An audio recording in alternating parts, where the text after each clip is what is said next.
Hi, my name is Liz Seeley, and I'm from Bothell, Washington.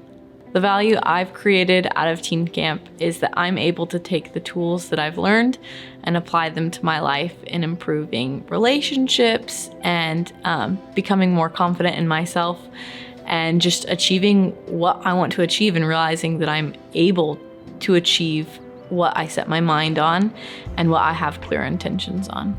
Right now, I am a college student at GCU, which is Grand Canyon University in Arizona, and I am pursuing a degree.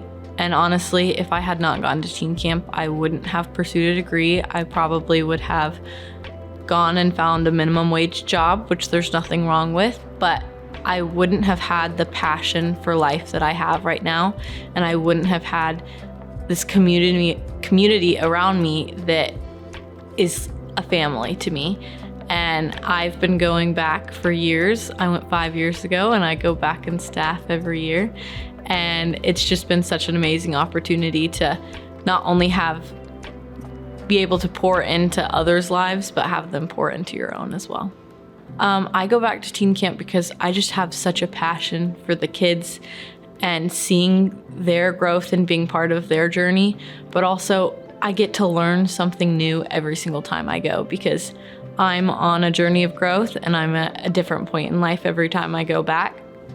And so I'm just able to learn something new every time I go, even if it's something I've heard 3 times or 4 times. It just is something that resonates differently. What I would tell a parent who wants to send their kid to teen is send them. When my parents told me I was going to YLC and that I got to come up with half of the money to go, I did not want to go. And I didn't think that there was anything for me there. And after I went, I just realized what an amazing opportunity it was, and that it just gives you so many tools that you can apply in your everyday life. And I'm able to communicate with my parents better, my siblings better, my friends better, and even strangers. I'm able to be empathetic and have actual heart-to-heart conversations with them. And so that's been really amazing.